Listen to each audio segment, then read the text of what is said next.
So my talk is called The Compromised Art of Parasitical Resistance. I come to you as a theorist. I started thinking about parasitism as a form of resistance 15 years ago, so it was a very different moment historically. I'm American. I was in the US as a graduate student thinking about this and writing about it for my dissertation, and then that became a book that came out now 6 years ago called The Play in the System, The Art of Parasitical Resistance.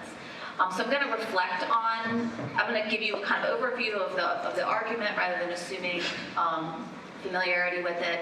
So I'm going to tell you a story about parasitism that is my own kind of journey through those diagrams that Jakob showed that look very similar to ones that I've had. But that, is choosing certain ways of moving through some of the histories and theories of parasitism to think about it and its kind of possibilities and limitations for a program of resistance that is consistent with my investment in it. So, Marxist, feminist, et cetera, et cetera. It's not, for me, a reformist figure. It's not a figure of liberal multiculturalism. It's not a figure that's happy to be just at the table, but it's one that is trying to, and reaching and failing to try to change the system a little bit. Okay, so my thinking about the parasitism was based on a fundamental sense that the traditional strategies of resistance premised on ideals of ideological purity, where one acts on dominant power from a place of structural and ideological distinction, had become increasingly difficult to imagine. Older models of resistance assumed a clear outside, right? Worker versus capital, counterculture versus mainstream, activists versus the institution. So one resisted domination by exposing it, refusing it, standing apart from it. And of course, this is a fiction, but this fiction was at least something that I think the perception of which could be imagined in ways that it seems not very imaginable in the last decade or two.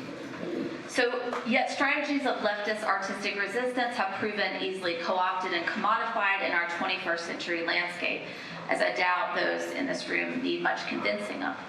Modes of anti-establishment art and critique have been embraced as profitable marketing strategies by corporations, which fetishize disruption and sloganize dissent, profiting from an association with radical politics without carrying these politics over into their business models.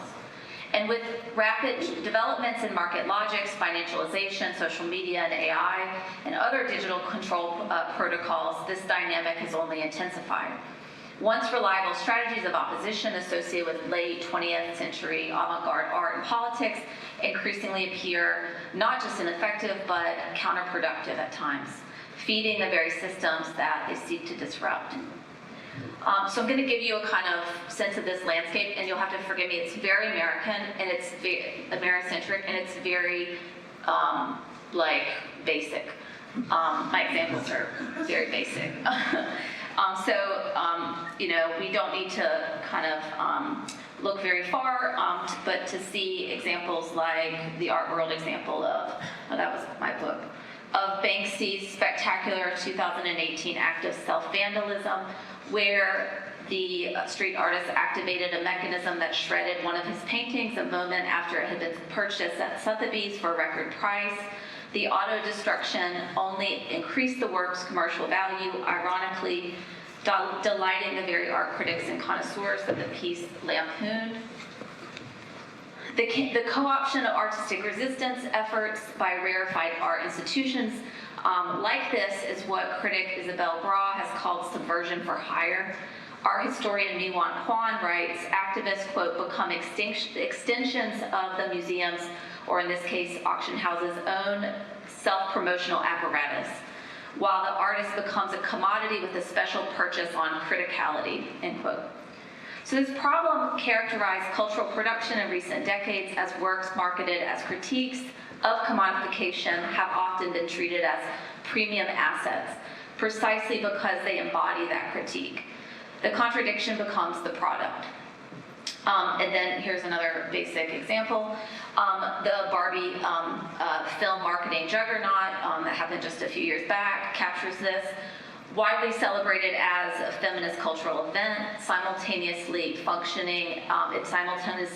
as a massive brand rehabilitation project for a corporation whose flagship product had long been criticized by feminists and others. The appearance of self-criticism then increases commercial success. The brand profits from criticisms that once threatened it. So you see the issue here.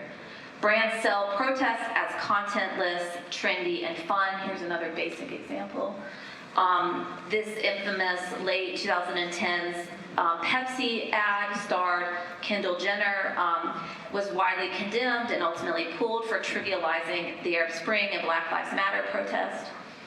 So indeed, the very act of street protest, if we kind of want to go with this example, it tells us a lot in terms of how the kind of stakes have changed. It tells us about how the ground of direct and collective resistance has shifted under our feet in recent decades, necessitating a different set of political tools.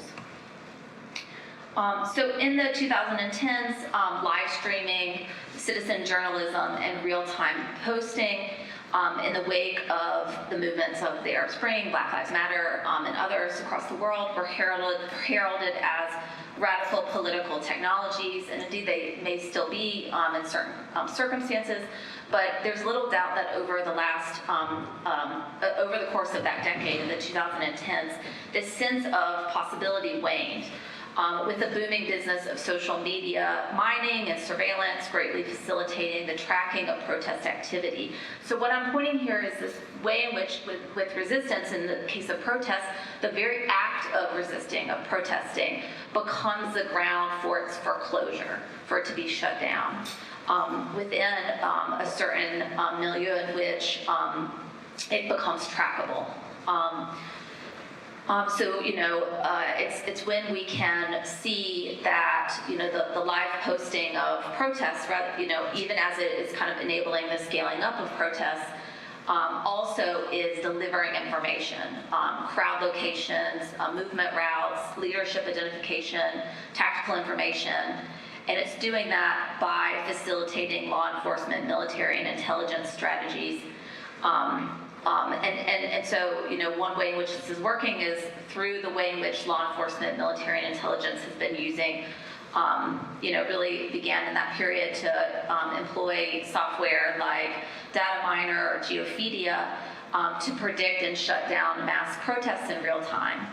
So what this is, and this is an example, it's now defunct Geophedia, but this is a software that was sold to law enforcement and military to aggregate and map social media protests by protesters in order to then use it to track them and shut them down.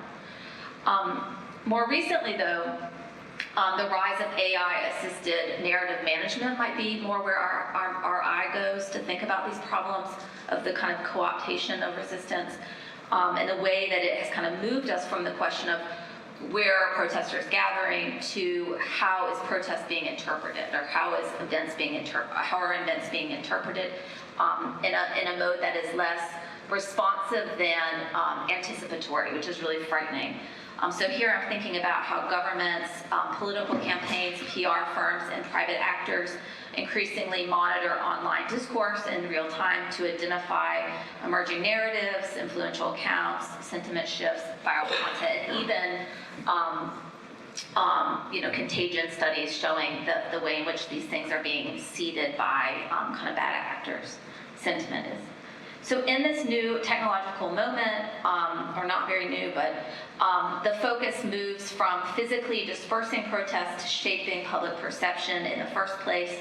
And we could think about this as the shift from a model of manufactured consent following Chomsky and Herman to one that is more closely manufactured consensus. And this is a book by Samuel Woolley about this.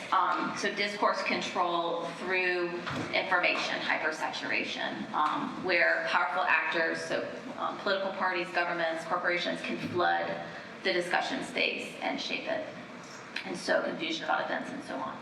So this is a kind of way to start to kind of get at examples that testify to how institutionalized power in the global north has innovated new methods, often employing population-level automated technologies that supersede individual and even collective action, to immunize itself against dissent. And doing that not by squashing attempts to resist, but by absorbing and monetizing them. And so we might think about like what Twitter is doing in the story that you're telling, right? Converting once radical forms of protest into opportunities to optimize its defenses, turning bugs into features, as the Silicon Valley mantra goes. So my writing about parasitical resistance was forged, again, as an Americanist, again, living in the US. So it was very much thinking about a paradigm of post-2008 crisis, Obama-era kind of moment in which neoliberal power was reconsolidating itself. And I saw an opening in a certain facade of openness and kind of aperture of market-facing 2010s era neoliberalism. And in some ways, this opening has grown more limited, as I think we'll talk about in the panel to come, as state and corporate marketing strategies have become nimbler and technologies designed to predict and preempt, as I've been discussing, have become more efficient. But in other ways, I think the possibility for parasitical resistance persists. So in the book, I'm just going to kind of take you through the argument. In the book, I ask, what forms of resistance remain available when one of the most salient features of this moment is the co-option of opposition itself? Like, what is left? And so I'm really talking about and thinking about neoliberal market logics. That's where I kind of situate the most possibility.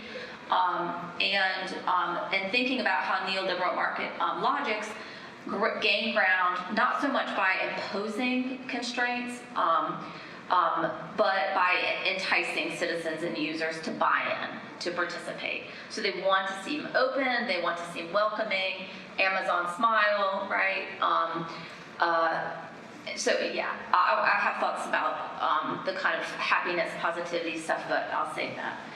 But this is nonetheless the kind of face that they give. Neoliberal logics control precisely by seeming flexible, open, and participatory. And in a PR-saturated attention economy, multinational corporations and high-profile public figures often have an opportunistic investment in maintaining the optics of generosity and care.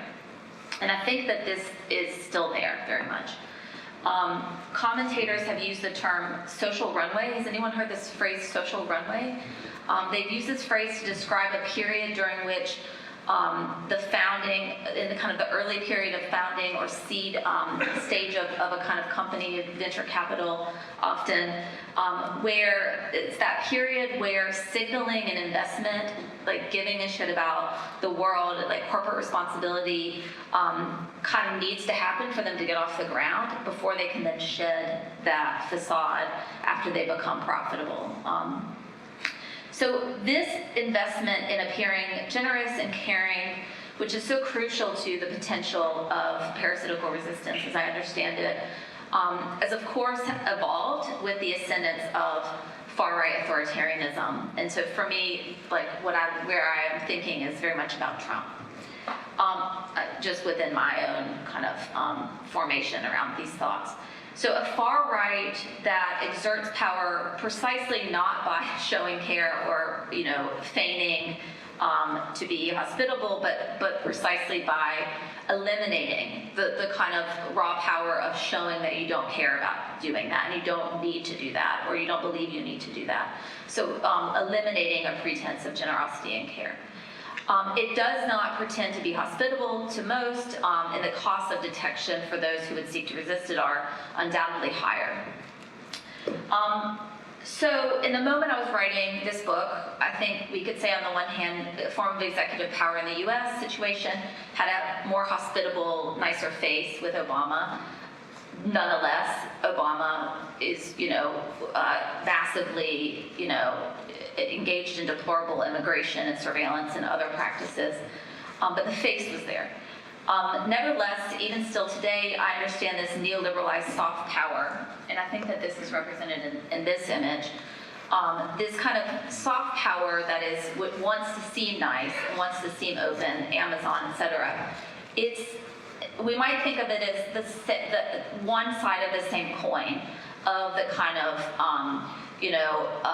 the militarized and hard power of authoritarians like Trump, who will separate families and do untold things, go to war, do untold things. So these things are in bed together. They're distinct, but they're working together. They're not opposites. They're different forms of power that kind of need each other, I think. So let's talk a little bit more about what I argue in the book. Okay, so I argue that in the context of this neoliberal soft power, parasitism's been taken up as an ambivalent tactic of resistance by artists. And for me, the artists that I was really looking at as doing this were artists kind of on the margins, so to speak. So hacker collectives, feminist writers are really ambivalent kinds of feminist figures, ambiguous feminist figures, performers, performance artists, who do not offer reassuring answers or straightforward critiques of the structures that they challenge. So the artists that I situate in the book, the artists that I look at, they situate their own practices in the aesthetic traditions of feminist, queer, and anti-capitalist resistance and critique. But they do that in a way that is far from kind of straightforward. They do that in the context of a kind of 21st century of near total capitalist extraction and exploitation. So these are artists who, for instance, would rely on a paycheck from an art institution that would be in bed with big pharma, or critics like myself who are anti-capitalist but draw a paycheck from teaching at a university that maintains endowments with heavy investments in war technologies and fossil fuels. So they're trying to work through that problem, right? So I'm interested in these works for their political program, the possibility that they model for playing with parasite as a form of resistance, even always in the case that their resistant politics breaks down or falters. It's an inevitability. And many of these works look very different than what many tend to expect from political art, at least in the kind of like academic world that I was circulating. And kind of what I talk about in the book is that it's not really a matter of liking these works as much as contending with what they tell us about the system in which they're operating and in the kind of tactics in which they're using. So, in what remains of the talk, I'm going to talk you through, first, in part one, the book's argument and the kind of theory of parasitical resistance that I'm advancing. In part two, I'm going to consider how parasitical resistance has been taken up more widely in art projects discussed in the book to very different ends. And then, if time allows, in part three, I'll conclude by exploring some common misreadings or ways in which the often compromised and illegible character of parasitical resistance can be especially challenging through an art project that is not in the book. I'm just wondering how I'm doing on time, since they were really... You have around half an hour? Okay, great. Okay, so part one, the play in the system. Okay. So for their 2006 artwork, Amazon Noir, the hacker collective Uber Morgan gained access to Amazon's digital library, capturing more than 3,000 copyright-protected books sold on the site by manipulating its search inside the book feature. The marketing tool that enables users to search books while preventing access to the whole book. Everyone's used it, I'm assuming, or maybe we haven't. We're aware of it, yeah, okay. Using software bots, Uber Morgan sent thousands of requests per book and reassembled them into PDFs that were then distributed for free by peer-to-peer networks. The bots tricked Amazon's preview mechanism into furnishing complete volumes of the books, effectively bypassing the page limit imposed by the website in accordance with copyright protections. Yet it would be wrong to say that Uber Morgan hacked Amazon's digital library, since they acquired the files through what we might describe as, instead, a mode of front door access. They use the same search mechanism available to all users, only at a rate exponentially exceeding what the site intended. And so hold this in your mind, because I want to come back to it in light of technologies around AI that are happening now, and how similar what's happening is to this artwork. Amazon Noir is one of a trilogy of artworks by the group, which sought both to highlight their inextricability from digital capitalism and to exploit unexpected holes in these systems dominated by, at the time, the biggest media corporations, and perhaps still today, Amazon, what at the time was Facebook, now Meta, and Google. So what's most interesting is not the intervention itself, but what happened after Amazon threatened Uber Morgan with legal action. The case was ultimately settled out of court, with Amazon buying the Amazon Noir software for an undisclosed sum on the condition that Uber Morgan signed a non-disclosure agreement, effectively containing the disruption and restoring the system. So what was a fairly straightforward subversive work thus became financially implicated in Amazon's blackboxing practices, and arguably even reinforced the company's dominant market position by making them close a loophole in their marketing strategy and making them more immune to similar attacks that they might experience in the future. So depressingly, this is the direction things seem to be headed. In 2023 already, Amazon significantly had redesigned and rolled back their customer-friendly print book-based search inside the book feature, replacing it with a read sample button that is far more limited, harder to find, and far less available. So even, within the kind of structure of Amazon, you see a kind of an absorption of the feedback, basically, to make even less and less possible. Like the loopholes closed. Nevertheless, the collective called Amazon's bluff and folded at the same time. In the act of settling, Uber Morgan managed to make Amazon the patron of the anti-corporate artwork, but by making Amazon their patron, they also sold out.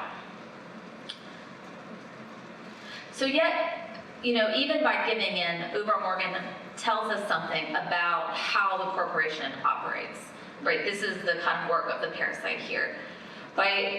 By forcing Amazon to settle in secrecy, right, to black box the outcome, the collective exposed the company's seemingly contradictory investment in ensuring that the software stayed out of the public domain and presenting itself as a champion of, even as it presented itself as a champion of open access.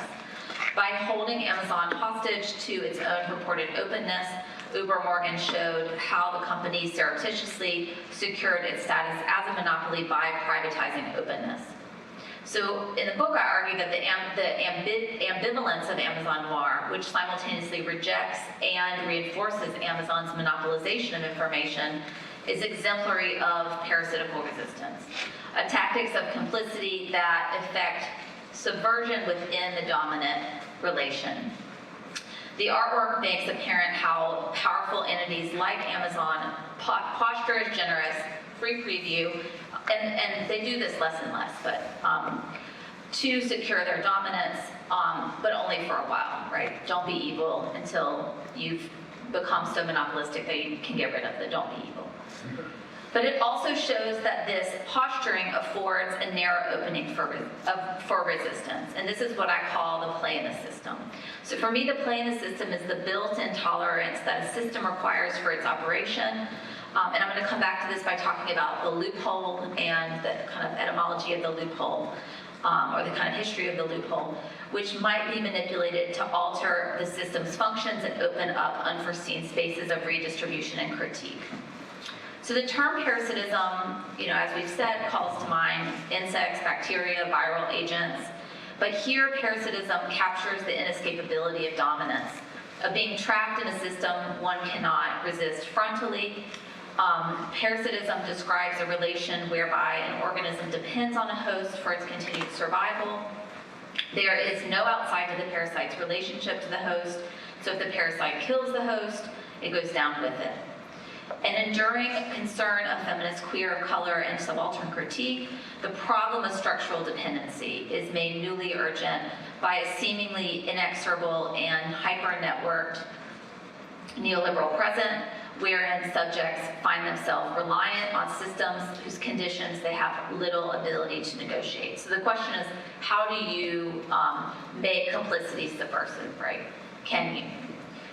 We might say that the artist has always been parasitical, the position of the artist, always already compromised by virtue of being caught up in the economy of consumption and patronage.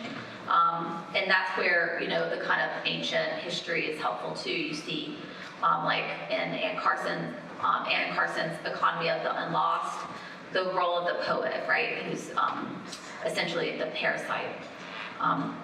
Okay, so think of singers and poets who in ancient times traded their art for food or shelter. But even though the parasite is dependent on the host, its complicity with the host also carries with it a kind of potentiality. The parasite has the potential to perform a covert mode of subversion, uniquely positioned to challenge forms of domination by quietly leveraging the host's investment and appearing open, inviting, and accessible. So I also go through and find most salient the kind of route of ancient religious rites.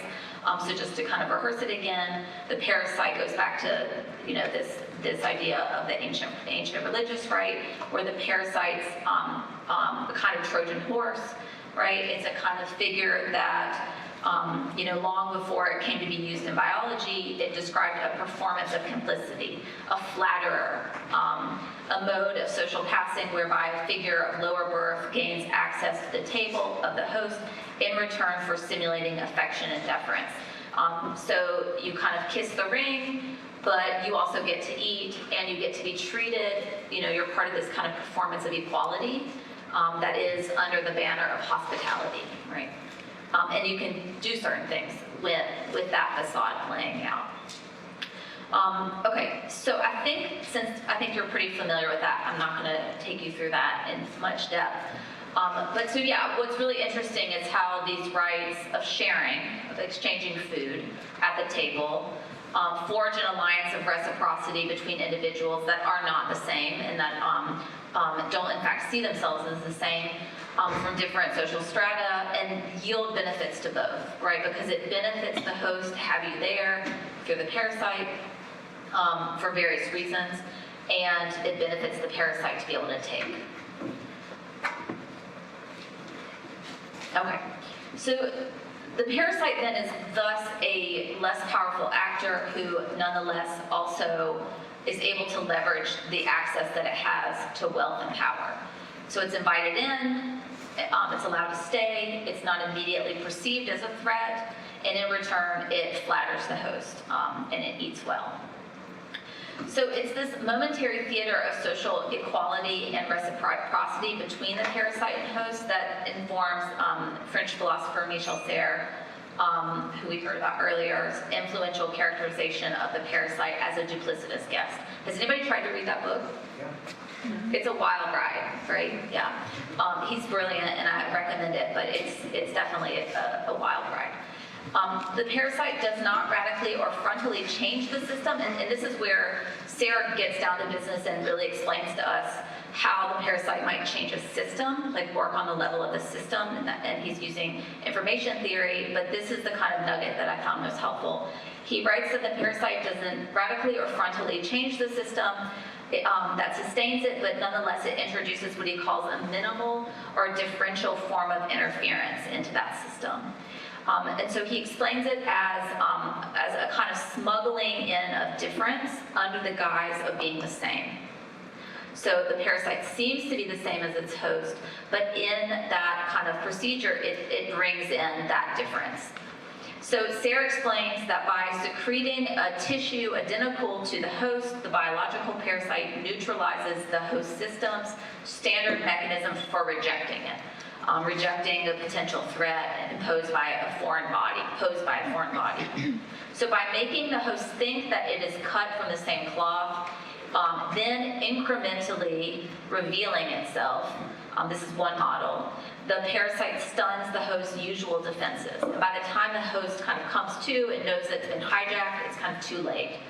Or it's not in its best interest to make that exposure or make it a violent exposure.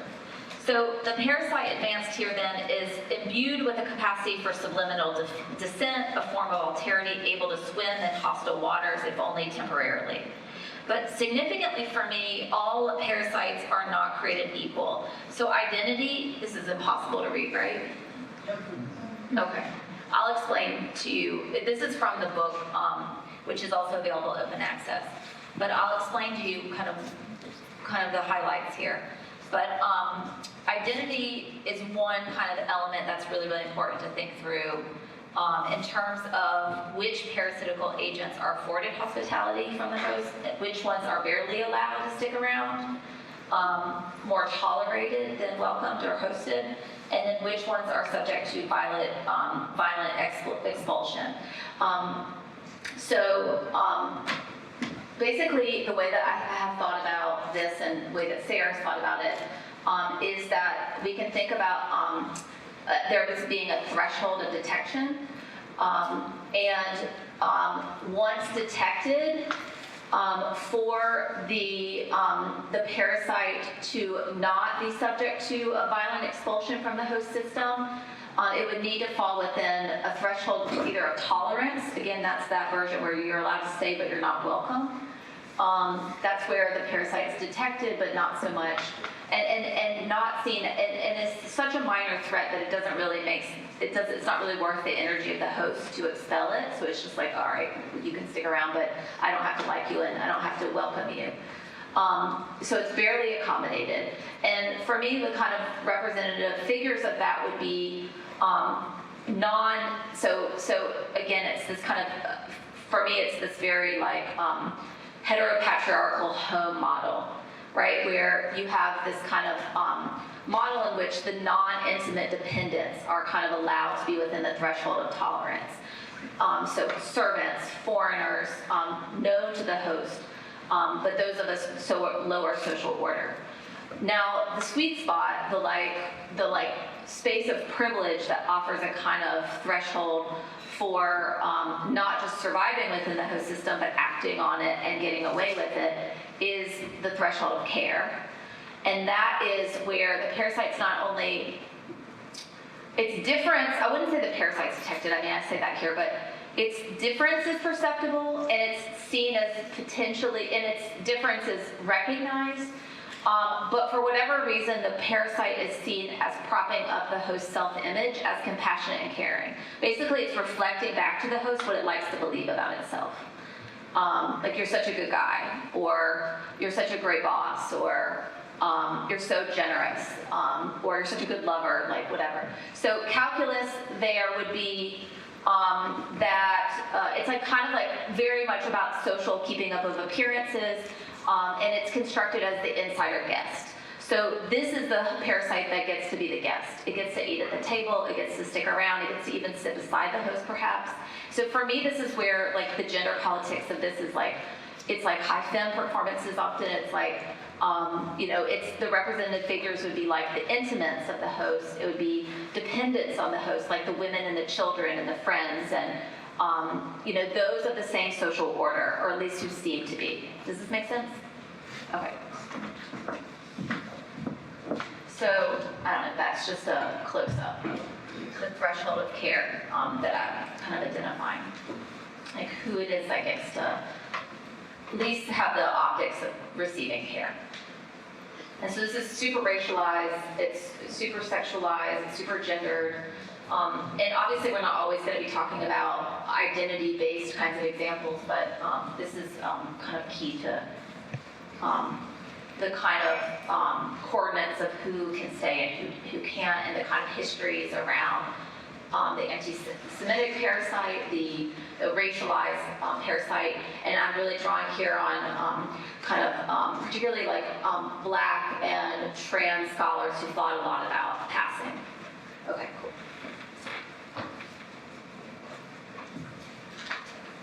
Okay. So finally, we find our way to the artworks. We're here.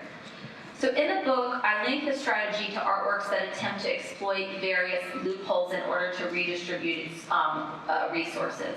And as I said earlier, I just want to say something about the loophole because I actually think it's a really helpful way of explaining the title of the book, The Play in the System, and what I mean by that.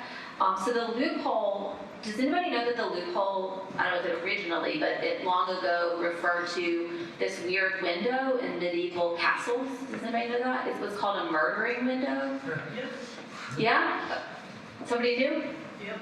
Great, good. So basically the murdering window, so this is referring, the loophole referred to this small architectural aperture in which, which was in the facade of the medieval castle wall.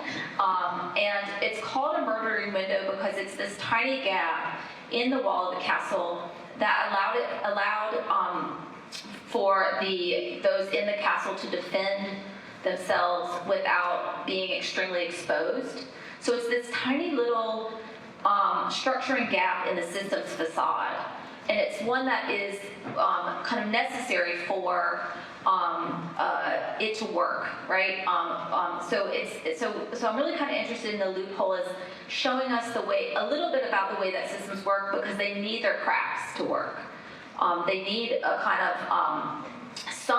something that opens themselves up to an outside, leaving a narrow space to be that can be weaponized, even though it is one that is not a fair fight, right? So I look at artworks that are trying to think about what different loopholes might look like, and they tend to exploit technical or bureaucratic or intimate loopholes, to kind of go back to my previous thing about the threshold of care, in order to redistribute resources. So I look at projects like the Robin Hood Cooperative. Are people familiar with the Robin Hood Cooperative? Okay, so I look at projects that use, as I said, technical protocols as exploits for intervention. So these tend to be digital hackers or interventionists who are seizing an advantage afforded by their technical know-how. So Robin Hood Co-op, which is not to be confused with the popular investing app that people have talked about, Robin Hood, associated with the GameStop surge debacle, that is not it. This group has an algorithm called Parasite, and it's what they described it as an economic performance artwork. And in this work, so basically they're a radical hedge fund, and they sought to, through this Parasite algorithm, mirror the investment patterns of the most successful traders on Wall Street, and then they have reinvested those gains into activist collectives working internationally to expand the commons and the public domain. So for example, sharing living and learning spaces, web resources that make knowledge available beyond paywalls, and so forth. And since I published the book, the group announced funding for an art activism experimental co-op in Brazil and some other really interesting projects. At the time of the book, it was hard to find a lot of information, so it wasn't clear how significant this was. But most of the examples I have are not as straightforward in their outcomes. There's a kind of ease with these examples that kind of falls apart, or it starts to kind of become much more ambiguous in the examples I look at. So another project I look at, another project by Uber Morgan, Google Will Eat Itself, is one for which the group sought to buy Google using Google's own ad monetization model. They ran approximately 50 hidden websites packed with Google ads, and then they tried to basically use the funds that they got by buying shares in Google. But really what that did was it exposed the millions and millions, 202 million years it would take for them to buy Google using Google. I also look at anti-capitalist and imperialist artists like Kenneth Pietrobono and Mirvia Goel, who undertake to use private property and nationality, respectively, as siphons of redistribution. So Pietrobono's work is largely interested in creating a kind of financial siphon through using ownership, and we'll have to say how that's working for another time, Wells' work, I just want to highlight, is interesting here. She, in her work, Humanitarian Aid, she holds a contest to marry a Cuban man who wished to immigrate to Spain, using loveless marriage as a siphon for redistributing the privilege associated with European citizenship. And then finally, I look at female artists and performers who weaponize the complicit status of hetero-white femininity as a means of lateral access to dominant power. So for example, using the kind of protocols of email, the casualness of it to try to get close to their hosts, targets, flirtation, and so forth. So I was writing about Chris Cross's I Love Dick, and also a very unknown artist named Roisin Byrne, who's a British conceptual artist who was known for targeting well-established male conceptual artists by stealing their concepts. So for example, she posed as a fan of Jakob Hendricks and kind of used his reputation as a kind of provocateur back to him. And when he came to her MFA program as a visiting lecturer, she intervened. I don't know how she did this, but she intervened somehow as the university was processing his payment and replaced his bank details with her own and used the payment for that to then make a replica of his most well-known work, Tax, for which he purchased gold bars in the exact amount he owed the government and claimed them as artist materials on his tax return. And she called her work, Look What You Made Me Do.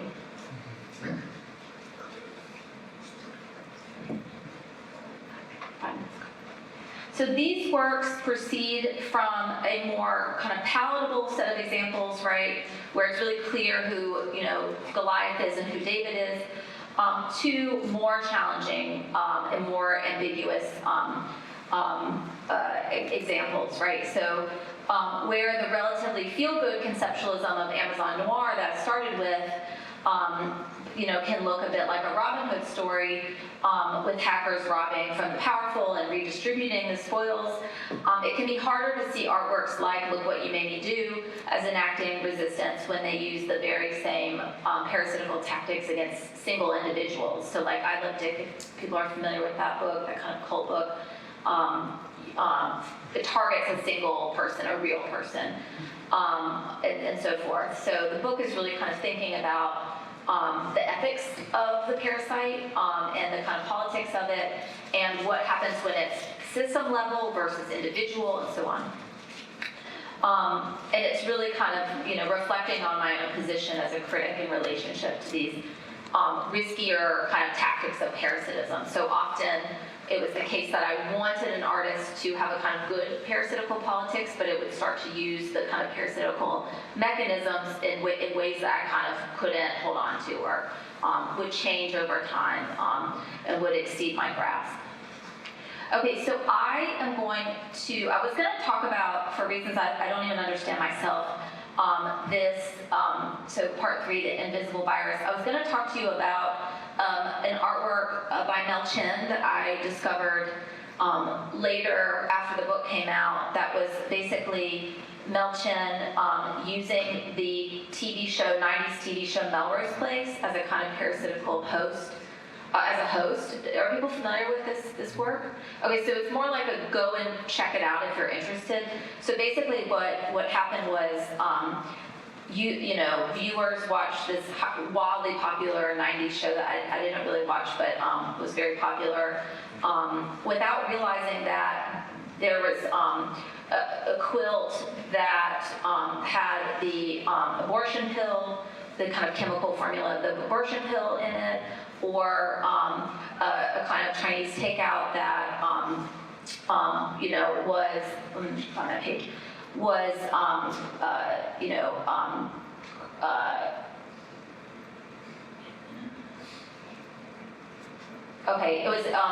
it had ideograms for human rights and turmoil, the euphemism used by the government during the Tiananmen Square massacre. So basically these very charged visuals, and this was a conceptual work that ultimately came to be known as In the Name of the Place. when Melchin and the students that he worked with, the Gala committee, finally kind of exposed this work that they had been doing over the period of many years. I'll kind of leave you to think about that. But the reason I wanted to think about that was really to ask kind of if a parasitical intervention takes place and no one knows, is it a parasitical intervention? And, my book is looking at these more marginal, experimental, certainly not commercially absorbed kinds of projects, or at least over the time when I was first working on them, they weren't well known. But what happens when the parasite goes pop or mainstream, right? And there's a way in which these works were so invisible that they never went above the threshold of visibility, that when it actually became, when they actually came to be known, executive producer Aaron Spelling was really, really happy, because actually, it was just more marketing and more fodder for the show. So the criteria for parasitical resistance I want to leave you with, as you are, as parasitical artists, you're starting to think about moving into your hosts and infiltrating them, is I would say one thing that I really kind of think is important is to have some kind of program, political program that is that has a resistant quality to it. And I think one way in which the kind of metric of that is redistributive effects. Because I think actually we live in a system, a capitalist system, that's very happy to absorb all kinds of different kinds of content as content, right? As neutral, as something that's just grist for the mill of swiping and liking and engaging. And ultimately, the house always wins if it's just us supplying stuff that is not actually rupturing or having a moment of any kind of rupture or redistribution. So I would say redistribution, and then some kind of disruptive charge at some point. That was kind of what I came to ultimately. So it does require a moment of exposure, and I think your talk really highlighted the catch-22 of parasitical resistance, which is there's lots of dangers of exposure and of kind of publishing or of entering a kind of attention economy of the mediatic cycle, as it was coming up before, where the thing becomes a tweet or it becomes a TikTok or it becomes something that can be kind of part of the machinery of the system that is driving clicks and quantification. But I also think at times there needs to be a moment where there's some kind of revelation or something. But so it's to kind of have you think about that. The moment when it might need to become legible in some way. But at the same time, like the Nuria Goel, piece where she has married this man and brought him to Spain, obviously by publicizing that artwork, it puts him at risk, right? So he's someone who is put at risk by that moment of exposure. So it's a complicated dynamic. And then finally, I'll just point to what I kind of am thinking about as the kind of meta questions around parasitical resistance 6 years on. And that has to do with, and by the way, this is when Broshi Byrne began to parasite me, which is the coda of the book, which we don't have time to talk about, but she was delighted to find my ideas, as you can imagine, and began to kind of steal and forge from my work. And again, that's the kind of ultimate, example of the parasite who, where it becomes very, very unclear who the host and who the parasite is. But I'll point in closure to this email about this Anthropic copyright settlement, just to kind of, again, kind of urge a kind of questioning around exposure and publication and when the parasite becomes legible to the system and the extent to which you want to make it legible or not, the decisions around that. So obviously as a critic, my work was to make this tactic legible, make it comprehensible for me, but doing that, is also putting, it already had been, I'm not lots of people have been writing about parasitism, but to articulate this strategy is also to potentially bolster its co-optation and absorption, right? It certainly is. And this Anthropic settlement is very kind of pointing us to this, because this is a kind of example in which you have this AI company that has stolen, even the very book itself about parasitical resistance, the play in the system, my book, among many, many other books, that it has used to then train its AI system without paying for them. And so essentially it is a kind of example of doing what Uber Morgan had done, but doing it on this kind of monstrous scale. And so, I'll just kind of leave you with that to think about kind of what companies are doing when they are playing the parasite, right? We can think of the way in which AI is very flattering and very sycophantic in ways that people have talked about. And so just to kind of wrap up, the works that I write about they may want to be radical, but they're not always radical, but they're parasitical. And this appearance of acquiescence is the possibility for something else to happen. So while the parasite can be critically and politically useful, it's often just a temporary vector, a moment of possibility. And when it finishes its work, it's no longer a parasite. So I'm going to end exactly the way that you did. Thank you.